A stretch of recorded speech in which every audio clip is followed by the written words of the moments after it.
I have kind of a long reading today, and hold your breath. It's from the book of Job, from the Old Testament, also called the Hebrews Bible.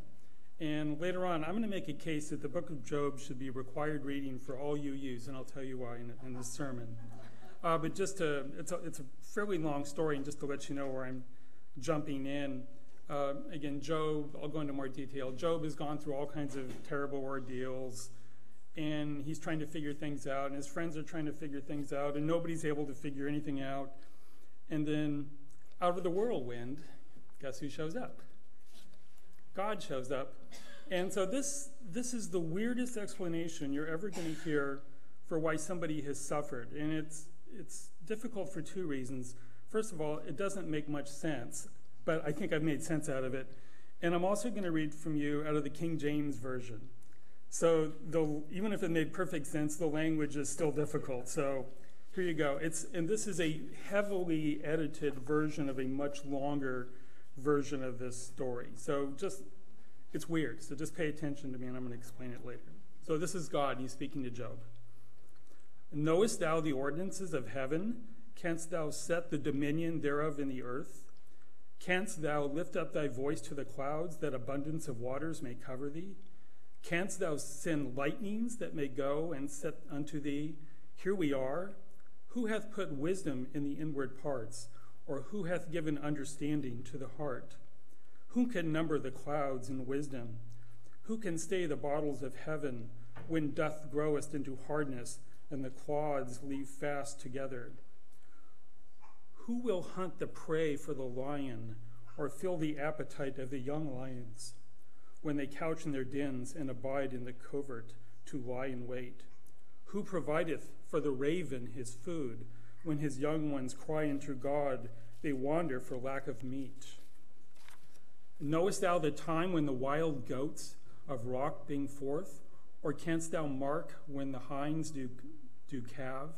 Canst thou number the months that they fulfill? Or knowest thou the time when they bring forth? They bow themselves, they bring forth their young ones, they cast out their sorrows. Their young ones are in good liking. They grow up with corn, they go forth and return not unto them. Who has sent out the wild ass free, or who hath loosened the bands of the wild ass? Whose house have I made the wilderness, and the barren land his dwellings? He scorneth the multitude of the city, neither regardeth he the crying of the driver. The range of the mountains in his pasture, and he searcheth after every green thing. Canst thou the godly wings unto the peacocks, or the wings and feathers unto the ostrich, which leaveth their eggs in the earth, and warmeth them in dust, and forgetteth that the foot may crush them, or that the wild beast may break them? She is hardened against her young ones, as though they were not hers. Her labor is in vain without fear. Because God hath deprived her of wisdom, neither hath he imparted unto her understanding. Hast thou given the horse strength? Hast thou clothed his neck with thunder? Can thou make him as afraid as a grasshopper? The glory of his nostrils is terrible. He paweth in the valley and rejoiceth in his strength. He goeth on to meet the armed men. He mocketh at fear and is not affrighted, neither turneth he back from the sword. The quiver rattleth against him, the glittering spear and the shield. He swalloweth the ground with fierceness and rage. Neither believeth he that is the sound of the trumpet. He saith among the trumpets, Ha ha! And he smelleth the battle far off, the thunder of the captains and the shouting. Doth the hawk fly by wisdom and stretch her wings towards the south? Doth the eagle mount up at thy command and make her nest high? She dwelleth and inviteth on the rock, upon the crag of the rock in the strong place. From thence she seeketh the prey, and her eyes behold afar off. Her young ones also suck up blood, and where the slain are, there is she. Canst thou draw out the Leviathan with a hook, or his tongue with a cord which thou lettest down? Canst thou put a hook into his nose, or bore his jaw through with a thorn? Will he make many supplementations to thee? Will he speak soft words unto thee? Will he make a covenant with thee? Wilt thou take him for a servant forever? I'm almost done. Wilt thou pray with him as with a bird, or wilt thou bind with him for thy maidens? Shall the companions make a banquet of him? Shall they part him among the merchants? Canst thou fill his skin with barbed irons, or his head with fish spears? Lay thine hand upon him, remember the battle, do no more. Behold, the hope of him is in vain. Shall not one cast down even at the sight of him? None is so fierce as to dare stir him up. Who then is able to stand before me? So this is explanation, and this is literally how the story ends. So Job has listened to this explanation of why he suffered, and then Job says, and I'm reading again. Then Job answered the Lord and said, Behold, I am vile. What shall I answer thee? I will lay my hand upon my mouth. Once I have spoken, but I will not answer ye. Yea, twice I will proceed no further. So that's pretty weird. And I'm going to talk about what I think it all means. First of all, when I was coming up with this topic for today's discussion, I was saying, the spirituality of suffering. And I said, wow, suffering's not a particularly hot topic. Who would show up to hear about suffering? So thank you very much for coming. I appreciate it. But I was really worried how I could do this in such a way that just wouldn't be a total bummer. So in the spirit of that, and just to prove you I don't want it to be a total bummer, I'm going to tell you a joke. But it makes sense. And I wish Django was here because this is a Buddhist joke. And this is the joke. Did you hear that Nueces County made history by becoming the first place in the country to hire a Buddhist monk to be the chief medical examiner? Did you hear it? It's true.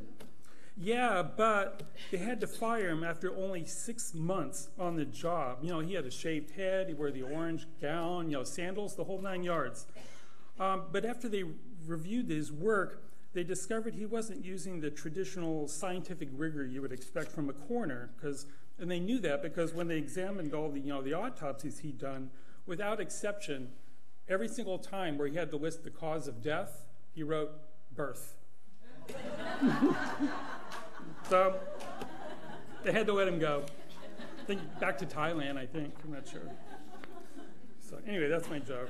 Also, I want to say up front, I'm not speaking to you as any sort of authority on the topic. I think like all of us, everybody's taken their lumps. But I also know for a fact some of you have endured far greater sorrows than I have. So again, I'm not coming to you as some sort of expert on the topic. So what I decided to do is I thought I'd read some books. When in doubt, read some books. And I picked up actually 4 books, and don't be too impressed because they were all pretty short. The book of Job being one, and they all have something to do with how we deal with suffering. And I think strangely enough, they all come to the same conclusion. And I'm going to tell you what the books were in the inverse order of which they were written. The first one, this is actually the book that set this all off. It's called Why Religion? ? It's by Elaine Pagels, and I'll talk about her in just a little bit. The next one I read, which was one I've been familiar with for a long time but had never read, is When Bad Things Happen to Good People. And I think it was written in the early 80s. I'm going to talk about that a little bit. The third one I may have read in high school or college. I don't remember for sure. It's The Bridge of St. Louis Rey, and it was written in, I think, the late 1920s by Thornton Wilder. And then lastly, no surprise, the book of Job. And I wanted to touch on all of them and try to tie it all together at the end. And I'm going to tell you a quick story about another teenage girl, and this was her experience as a teenager. There was a young, curious, intelligent, very energetic teenage girl, and she grew up in basically an unchurched home, but she was invited by some friends to attend a local church that I think would probably best be described today as some sort of Protestant evangelical church. And she was very enthused just about the prospect of this whole worldview, this whole community that she didn't know was out there, and she was in, she loved it. The irony of it was her parents were horrified because they were hardcore atheists, and they just couldn't understand it at all. But to their credit, they said, it's her life and her choices, and they let her go her way. And she was very much enthralled with this whole experience. And then the highlight of it came when Billy Graham came to town with the Crusade for Christ campaign, and she went. And this was actually in the Cow Palace in San Francisco. I don't know if some of you may be familiar with it. There were 18,000 people, and there was an altar call, and she went to the altar and she accepted Jesus, her Lord and Savior, and it was just, a life-changing experience for her. Until a very close friend of hers, another teenage boy, was killed in a car wreck. And she went to her friends in her church for solace, and she was told that her friend was doomed to burn in hell for all eternity because he was Jewish. And that was the end of her Christian, leanings. The irony was she never lost her interest in religion, and she went on to become a pretty prominent scholar, and her name is Elaine Pagels. And she wrote a book called Why Religion, which was not an academic book at all, but it was really just about her personal life. And I didn't know anything about her personal life other than the fact that she was, well known. For some of you may be familiar with probably her most common or most popular book called the Gnostic Gospels, which is about the early Christian movements. In this case, the Gnostic Gospels were basically early Christian readings that were ultimately deemed heretical by the early church fathers and basically written out of the Bible and largely unknown until scholars got a hold of them and tried to make sense of them. Anyway, that's how she became well known. She grew up, she went to Stanford, she went to Princeton, she got married, and for some reason this struck me as kind of funny, but ladies, you might appreciate this. She got married, her husband was a theoretical physicist, so they had the perfect life. They were traveling all over the world. They had difficulty having children. They sold fertility experts and nothing was happening. And this went on for some time, and I can't remember how she phrased it. It said it went from hope to just worry. It just consumed them for the longest time. Her friends got hold of her and said, we're going to have a fertility service. They basically, women only, they had her sit in the middle of a circle, and all her friends gathered her around her, and they told her about all their experiences of motherhood and raising children and how wonderful it was. And guess what happened? 3 weeks later, she was pregnant. So it worked. So she, right off the bat, she always kind of had this spiritual bent that, she was more than eager to think outside the box. And then a tragedy happened. They had a son. He was diagnosed very early with a terminal disease, and he died after a lot of suffering at age 7. And then it got worse. About a year later, her husband was killed in a hiking accident. And this was shortly after they had adopted 2 other small children. So now she was without her husband, grieving the death of her first son, and struggling to take care of 2 other children. And this experience has, I think it's fair to say, shaped her spiritual outlook. And I'm going to come back to that later. The second book is When Bad Things Happen to Good People, and again, it's by Harold Kushner. Harold Kushner is an American rabbi, and he served, I think he's retired now, but he served for a long time at a large Jewish synagogue in Massachusetts. And he talked a lot about what he did as a rabbi, and in his role as rabbi, he had to deal with the consolation of a lot of his congregants who had suffered, all the kinds of disappointments and losses that come through life. And some of them were, job losses, business failures, unhappy relationships, disappointing children, divorce, the death of the elderly, and worst of all, the death of children from disease and sometimes accidents. He was motivated to write the book after the death of his own son from a disease called progeria. Has anyone heard of progeria? It's a very rare genetic disease where children basically acquire all the physical characteristics of advanced old age, and they usually die in their teenage years. And that's exactly what happened to his son Aaron, who died at age 14. They knew something was wrong with him when he wasn't growing normally. They knew something was wrong when all his hair fell out, and they saw several specialists, and they eventually figured it out. And the diagnosis was terminal. There's absolutely nothing they can do to treat it. And that's what set him off to write the book.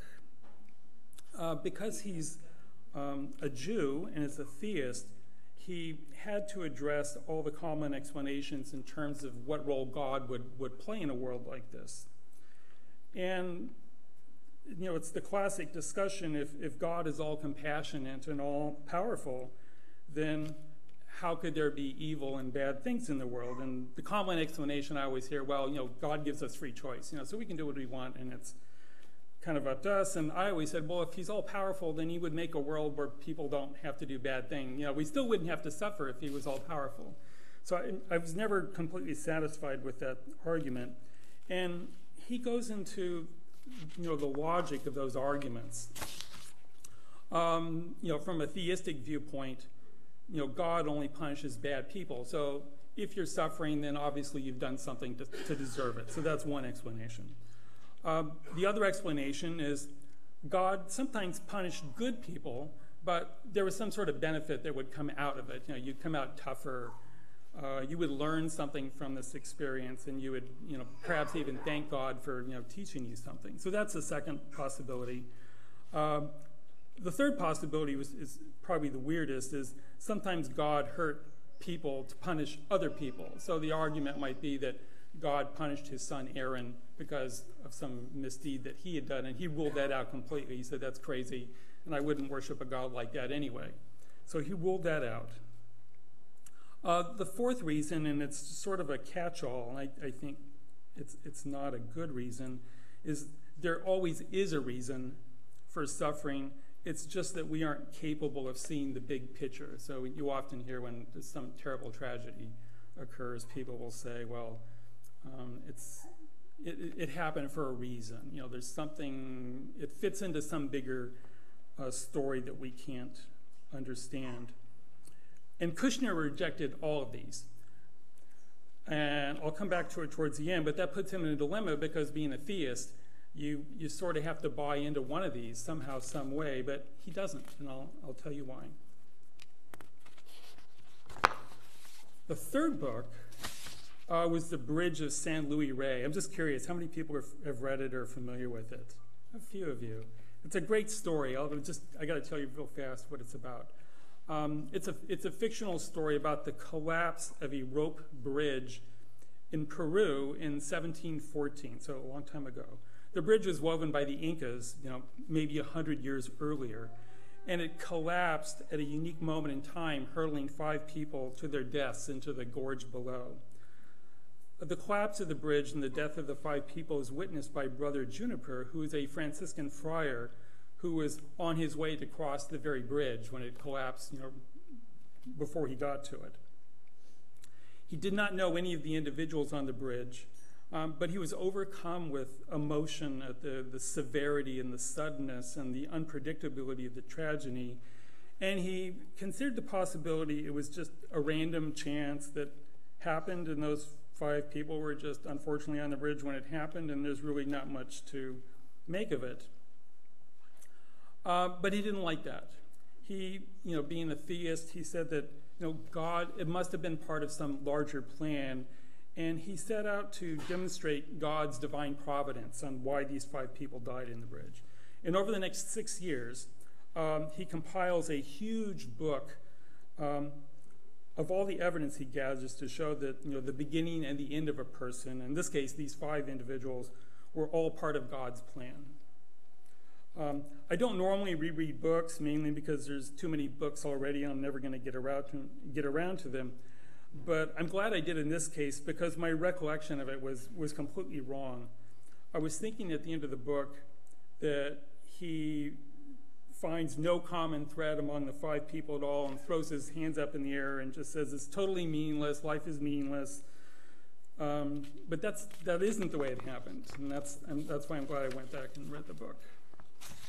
He did it's almost comical, he did do sort of a preliminary scientific mathematical analysis of the deaths of people in a village from an epidemic, and he knew these people, so he figured this would be a trial run for his larger work.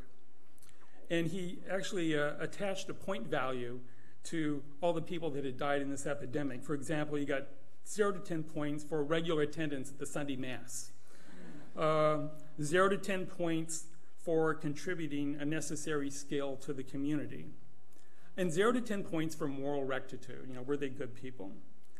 For one particularly bad person, he had to get creative, and he actually gave them a negative point value. They were really bad. They were below 0. So it was almost an attempt at scientific rigor to making sense of the deaths. And that's the part I remember because he says the numbers don't add up. Nothing makes sense. The good people lived and the bad people died. The good people died and the bad people lived, and he doesn't quite know what to do with it, but that doesn't stop him from going on and spending the next 6 years trying to study in more detail the 5 people who did die on the bridge. The weird thing is about the book, he does discover kind of a common denominator in the 5 people on the bridge. In some way, they had all become estranged from someone they had loved or cared for greatly. A mother suffers the loss of her daughter's love. They've had a kind of a bitter relationship for a long time. Their 2 close brothers, twin brothers actually, have a falling out. What would 2 twin brothers have a falling out over? A girl. One of them falls in love, and the other one feels like he's left out, and it's just... and then there's an older man who's kind of a impresario, kind of a theatrical impresario who has a young actress that he's mentored and nurtured, and she becomes a big star, and she finally kind of gets tired of him and moves on and loses respect for him, and he's devastated. They all suffer, but they all forge on. And towards the end of the book, there's a sort of reconciliation between all of them. Not completely, but they're all moving in the direction of maybe it was worth enduring the hardship to see that something better might happen afterwards. And do they all live happily ever after? No, they all follow their deaths on the bridge. Father Juniper assembles his investigation of the lost souls, but the inquisitors are not happy. Again, the inquisitors are sort of a Spanish Nazis, I don't know, Catholic Nazis. They don't like his book. It seems he's been asking too many questions and delving too deeply into the mysterious ways of God. So they do 2 things. They burn his book, and just to be extra careful, they burn him. And that was the end of Father Juniper. And lastly, Job. And for those of you, cringing at the prospects of listening to a Bible story, I have 3 things to say to you. 3 reasons why you should read the book of Job. 1, and this is the shortest one, it's a really great story. You got to read it. It's great. And 2, if you don't like Bible stories in a sort of weird, roundabout way, it's actually not biblical. It's not historical. The basic premise of the story probably predates the Bible, and some people think there's versions of Job in Persian stories. It's really old. It's older than the Bible. It goes way back. The names of the characters aren't Jewish. The geographical location is unclear. It never references the Jewish people or the God of Abraham. It's not a Jewish story, although it's written in Hebrew, and it definitely is in the Bible. But it reads as a classic parable. And this, I think, is the best definition of a parable, is that it doesn't matter whether it's historically true or not to be true. And that's that's what Job is all about. It was written probably maybe somewhere in the ballpark of 500 years before the Common Era. Not that I know anything about it, but they say it's, even for experts, it's very difficult to translate, even for experts in Old Hebrew. The interpretations of Job are all over the place, and I have mine today. But the opening line is this, and I have to just tell you for those who are not familiar. There was a man in the land of Uz, that's U-Z, whose name was Job. And that man was perfect and upright, and one that feared God and eschewed evil. We also learn that Job is very prosperous. So God is bragging about Job. He's like his number one good example of humanity. But he's approached by the devil. And interestingly, in some translations, it'll say the devil or they'll say Satan. It's not clear that the whole persona of the devil was even developed at that time in history. In some translations, it'll just refer to this character as the adversary. But the adversary goes to God and basically says, well, yeah, Job's all good and all that, but is he good because he's really good, or is he just sucking up to you because he's wealthy and he's rich and he's just playing it safe? So God decides to do an experiment, and if we were to do this today, it would definitely be considered unethical. And it's not necessarily, at first I was going to say it's sort of a sarcastic take on God, but I don't think so. I think this is just literary license that the author takes for God to set on his little experiment, because without the experiment, there wouldn't be any story. So I think that's just artistic license. So Job has I'm trying to tell the story quickly. All his farm animals are killed, and just to do an extra good job, his entire family is killed as well.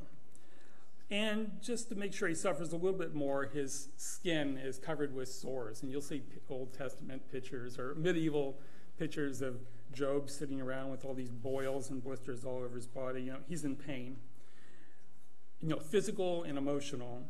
And he doesn't understand why any of it's happening. He proclaims his innocence. He doesn't understand just the horribleness of his life. But importantly, to the Hebrew viewpoint, he refuses to denounce God. Then a bunch of friends show up to offer him consolation. To me, this is kind of a comical point in the story. They sit with him for a week, and they pray in silence, to show him how much they sympathize with him. And then after a week of silence and prayer, they tear into him. They basically tell him it's all his fault. He's either lying about the fact that he hasn't done anything evil, or maybe he's done something evil and he just doesn't even know it. He's just not aware of how evil he really is. But it could not possibly be God's fault. It's definitely his fault. Later on in the story, another guy shows up and basically does the process all over again. He gets blasted again. Job basically tells his friends they don't know what they're talking about and tells them to get lost. Towards the end of the story, guess who shows up? God shows up, and then it's sort of this beautiful imagery. He comes out of the whirlwind. So imagine this big sort of tornado thing, and that's and then God says some really weird stuff. He offers no apology. He does offer a little bit of compensation, Job some compensation for his troubles. He, gives him some extra goats and, the stuff that make you rich back in that time. And this is how it ends. The story ends. And the Lord turned the captivity of Job when he prayed for his friends. Also for the Lord gave Job twice as much as he had before. The Lord blessed the latter end of Job more than his beginning, for he had 14,000 sheep, 6,000 camels, and 1,000 yoke of oxen, and 1,000 she-asses. He also had 7 sons and 3 daughters. And this lived Job for 140 years, and saw his sons and his sons' sons, even 4 generations. So Job died being old and full of days. And that's how the story ends. There's a lot of weird things about this story. First of all, Job, even at the end, doesn't understand what has happened. He suffered, and God gives him a bunch of sheep, and he just kind of goes on like he did before. He doesn't express any sense of gratefulness to God. He doesn't say, gee, thank you for teaching me about you. Job seems kind of clueless about what had happened to him. And in fact, none of the authors I read this morning offered any sense of gratitude for their misfortunes. Elaine Pagels did not thank God for the death of her son or the death of her husband. Rabbi Kushner did not thank God for teaching him some lesson about virtue following the death of his son. It's just, it seemed there was nothing good to come out of it. So then the question is, well, what does it mean? The traditional interpretation basically says that, and this is the one I mentioned before, that man is not capable of understanding God's ways, and we would just be better off not asking too many questions. It's basically stop wasting your time and stay in your lane sort of explanation. I don't accept this explanation, and by that I mean not that I just don't like it, but I also think it's incorrect. And Rabbi Kushner talked a little bit about Job in his book, and it again goes down to, he says there's 3 points in Job. You have to accept 2 of the 3 premises to deal with the traditional explanation. One is God is all compassionate. One is that God is all powerful. And the third one is Job is telling the truth. You can have 2 out of the 3, but you cannot have 3 out of 3. One of them has to be false. But I'm thinking, well, if Job is lying, then what's the point of the story? So Job's a liar. It doesn't mean anything. So if we rule that one out, then it means we have to rule out either God is all compassionate and God is all powerful. So again, it goes back to Kushner's list. God only punished bad people. He punished good people so other people could somehow benefit. God hurt innocent people in order to punish other people, or then we just can't see the big picture. For Kushner, he ruled all of those out, every single one of them. His son was innocent. He was born condemned to die, from a horrible disease. He couldn't have been punished for his sins because he never had a chance to sin. He refused to believe his son or anyone had benefited from this horrible ordeal. He refused to believe that God would be so cruel as to punish his son in order to punish someone else, maybe him. And most importantly, he refused to give up and to accept the tragedy just as some big grand plan. So here's the gist of what I wanted to say today, and it comes from that really weird explanation that comes at the end of Job. If you listen to the story, there's really no attempt to give Job any kind of theological explanation for his suffering. You would think that would be the most important part of the story, but when Job is suffering and God shows up, what does he talk about? And these are some of the things that came up in the reading. He talks about the clouds and the lightning and horses and grasshoppers and lions and goats and peacocks and hawks, eagles, ostriches, leviathans. They don't even know what a leviathan is. It's some sort of big animal that lives in the water. Maybe it's a whale. Some people think it might be a hippopotamus. Some people think it might be a crocodile. They don't know what it is. It's something big and scary. And I left a lot of other stuff out, but it's basically a Bronze Age National Geographic nature documentary. He's talking about wild animals. And that's his explanation to Job for his suffering. And that's it. He disappears. For me, and I thought about this makes no sense whatsoever. And then I thought about it and I thought about it. I'm sure this isn't original to me because Job's over 2,000 years old, so I'm sure somebody else has figured this out. But I did figure this out on my own. I thought at some point it actually makes perfect sense. And I also thought that this might resonate with those of us who find value in asking difficult questions about why life can be so difficult. My takeaway for you this morning is maybe it means that God is being totally honest with Job, and he's sort of clearing the air by admitting that, no, when it comes down to it, maybe he isn't all-powerful. Maybe God is saying that we live in a natural world with lots of wild things that are impossible to control. Maybe there really is a world out there that has characteristics that we can only understand through careful observation, like, science. Maybe there aren't miracles that defy rational explanations. The characteristics of the natural world are not necessarily designed for our happiness, but we should never stop from trying to show compassion for each other and struggle to keep moving and trying to understand the true nature of whatever creation it is that we live in. As I said earlier, the beauty of a parable is that it doesn't have to be true in order to be meaningful. And this is actually I wanted to figure out how to close this. This is literally the last line in the bridge from Saint Louis Ray, and I think this sums the whole thing up. There is a land of the living and a land of the dead. And the bridge is love, the only survival, the only meaning. Thank you for coming this morning.